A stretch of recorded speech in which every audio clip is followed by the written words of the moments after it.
మార్గశిర మాసంలో వచ్చే గురువారాలు పరమపవిత్రమైనవి. లక్ష్మీదేవి అనుగ్రహాన్ని అందించేవి. గురువారాలని లక్ష్మీవారాలని కూడా పిలుస్తారు. మార్గశిర మాసంలో లక్ష్మీవారం నాడు చేసే పూజను మార్గశిర లక్ష్మీవార వ్రతము అంటారు. సంవత్సరానికి ఒకసారి వచ్చే మార్గశిర మాసంలో ఈ పూజను ఆచరించడము సర్వశ్రేష్టము. ఈ వ్రతము లక్ష్మీదేవికి చాలా ప్రీతికరమైనది అని, లక్ష్మీదేవే స్వయంగా ఈ వ్రత విధానాన్ని ఉపదేశించిందని పరాశర మహర్షి నారదుడికి తెలిపారు. మార్గశిర నెలలో లక్ష్మీ పూజ చేసుకొని ఈ వ్రతమును ఆచరించుట వల్ల రుణ సమస్యలు తొలగి శ్రేయస్సు, సంపద మరియు ఆరోగ్యం కలుగునని విశ్వాసం. ఆ విధానం ఇక్కడ మీకోసం. మార్గశిర లక్ష్మీవార వ్రత పూజా విధానం దీపావళి లక్ష్మీ పూజ, వరలక్ష్మి పూజ లాగానే ఉన్నప్పటికీ ఈ వ్రతం విధానం ప్రత్యేకంగా ఉండడం విశేషం. నెల మొత్తం కూడా వచ్చే గురువారాలలో నిష్ఠగా ఈ వ్రతాన్ని ఆచరించాలి. ఈ నెలలో వచ్చే అన్ని గురువారాలలోనూ ఉదయమునే నిద్రలేచి ఇల్లు శుభ్రం చేసి తలస్నానం చేయాలి. ప్రత్యేకించి పూజ ముగిసే వరకు తలకు నూనె రాసుకోవడం, దువ్వుకోవడం చేయకూడదు. చక్కగా అలంకరించబడిన లక్ష్మీ అమ్మవారి చిత్రపటం కానీ, చిన్న విగ్రహంను కానీ పూజకు సిద్ధం చేసుకోవాలి. శుచి శుభ్రతలు, చక్కని అలంకారాలు, మంచి సంప్రదాయం ఉన్నచోట మాత్రమే ఆ అమ్మ నిలుస్తుందని గుర్తుంచుకోవాలి. ఈ విషయాలు మనకి మరింత వివరంగా వ్రతకథ కూడా వివరిస్తుంది. మార్గశిర లక్ష్మీవార వ్రత విధానం. ఆదౌ పూజ్యో గణాధిపః అని మొట్టమొదట గణపతికి ప్రథమ పూజ చేయవలెను. గణపతి పూజ అనంతరం లక్ష్మీ అమ్మవారికి అథాంగా, షోడ్శోపచార మరియు అష్టోత్తర పూజను చేయాలి. నెల రోజులు ప్రతి గురువారం ప్రత్యేక నైవేద్యం సమర్పించాలి. మార్గశిర లక్ష్మీ పూజ కథ చదువుకొని అక్షతలను శిరస్సున ధరించాలి. లక్ష్మీ పూజ మార్గశిర నెలలో అన్ని గురువారం చేస్తారు.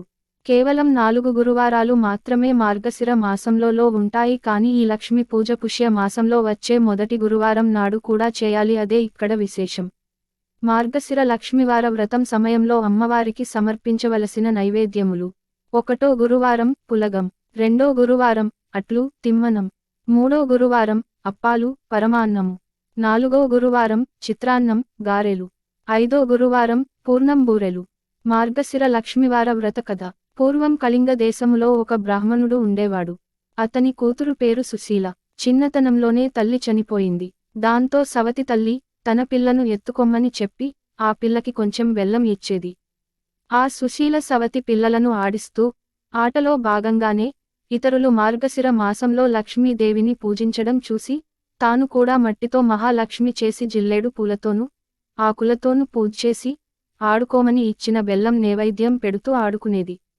ఇలా కొన్నాళ్లు గడిచాక సుశీలకు వివాహం అయింది. అత్తవారింటికి వెళుతూ తాను తయారు చేసి పూజించిన లక్ష్మీదేవి మట్టి బొమ్మను తీసుకువెళ్ళింది. ఆ వెంటనే కన్నవారు నిరుపేదలు అయినారు. మెట్టినింటివారు భాగ్యవతులై మహదైశ్వర్యం అనుభవిస్తున్నారు. పుట్టింటివారు కటిక దరిద్రులు అయిన సంగతి తెలుసుకుని సుశీల చాలా బాధపడుతుంది. తల్లి దరిద్రమును భరించలేక కొడుకును పిలిచి, నాయనా, నీ అక్క ఇంటికి వెళ్ళి ఏమైనా డబ్బు తీసుకురమ్మని చెప్పి పంపిస్తుంది. సుశీల ఇంటికి తమ్ముడు వెళ్లి వారి పరిస్థితిని గురించి చెప్పాడు. పుట్టింటికి దాపురించిన గతిలేని పరిస్థితికి తెలుసుకున్న సుశీల ఒక కర్రను తొలిపించి దానినిండా వరహాలు పోసి తమ్మునికి ఇచ్చింది. ఆ చిన్నవాడు కర్రను పట్టుకొని వెళుతుండగా దారిలో కర్రమర్చిపోయాడు. దానిని ఎవరో తీసుకొని పోయారు. ఇంటికి వెళ్లిన కొడుకుని తల్లి, ఏమి తెచ్చావు అని అడిగింది. జరిగిందంతా చెప్పాడు కొడుకు. మనదరిద్రం అని సరిపెట్టుకున్నారు. కొంతకాలం తరువాత సుశీల తమ్ముని పరిస్థితిని అడిగి తెలుసుకున్నది. వారి పరిస్థితిలో ఎటువంటి మార్పు రాలేదని తెలిసి ఒక చెప్పులు జత తెప్పించి వాటిలో వరహాలు పోసి కుట్టించి వాటికి గుడ్డ చుట్టి తమ్మునికి ఇచ్చింది. అది తీసుకుని వెళ్లి తండ్రికి ఇమ్మని చెప్పింది. సరే అని తీసుకుని వెళ్లి మార్గమధ్యలో దాహం వేసి ఒక చెరువుగట్టును చెప్పులు మూటపెట్టి నీరు తాగి వచ్చేసరికి ఎవరో వాటిని తీసుకునిపోయారు.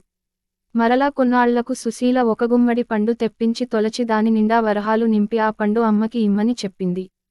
సరే అని తీసుకువస్తుండగా సాయం సమయంలో ఒక చెరువు వద్దకు వచ్చి దానిని గట్టుమీద ఉంచి సంధ్యావందనం చేస్తూ ఉన్నాడు. ఇంతలో ఒక బాటసారి పండు బాగుందని పట్టుకుని వెళ్ళిపోయెను.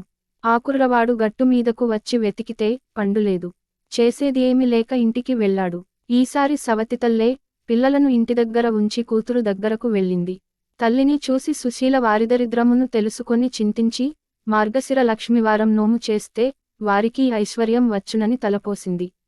అమ్మా, ఈరోజు మార్గశిర లక్ష్మీవారం నోటిలో ఏమి వేసుకోకు, మనం వ్రతం చేసుకుందాం అని చెప్పింది. కాని పిల్లలకు చల్ది అన్నం పెడుతూ నోటిలో ఒక ముద్ద వేసుకున్నది. అది కూడని పని కావడంతో ఆ వారం కూతురు మాత్రమే చేసుకున్నది. రెండవ వారం పిల్లలకు తలకి నూనె రాస్తూ తల్లి తాను కూడా రాసుకున్నది. ఆ వారం కూడా వ్రతం చేయడం వీలుకాలేదు. మరుసటి వారం అమ్మ ఈసారైనా జాగ్రత్తగా ఉండమని చెప్పినది. పిల్లలకు తలదువ్వుతూ ఆమె తలదువ్వుకొని వ్రతం చేయలేకపోయినది. కూతురు మాత్రమే చేసుకున్నది. నాలుగవ వారం ఈసారి అయినా చాలా జాగ్రత్తగా ఉండమని చెప్పి సుశీల తల్లి జాగ్రత్తగా ఉండేందుకై ఆలోచించి ఒక గోతిలో కూర్చోబెట్టినది. పని అయిన తరువాత అమ్మను పిలుచుకువచ్చి స్నానం చేస్తే పూజేసుకుందాం అన్నది. పిల్లలు అరటిపండు తిని నేను కూర్చున్న చోట అరటితోలు వేశారు.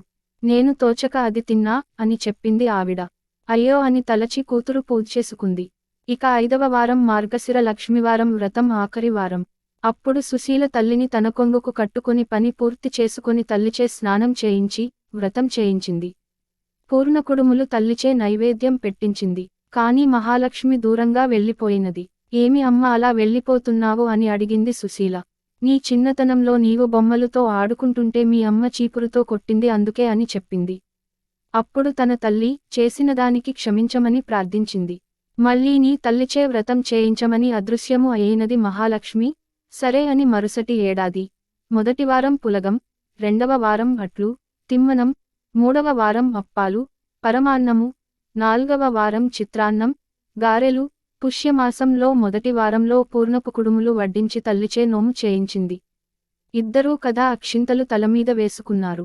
అప్పటినుండి ఆమెకు సకల సంపదలు కలిగి అంత్యమందున విష్ణులోకమునకు పొందారు అని స్వయంగా లక్ష్మీదేవి ఈ వ్రతాన్ని ఆచరించవలసిన విధానం చెప్పింది. కాబట్టి సౌభాగ్యవతులందరూ చక్కగా ఈ వ్రతాన్ని ఆచరించి అష్టైశ్వర్యములు పొందెదరుగాక.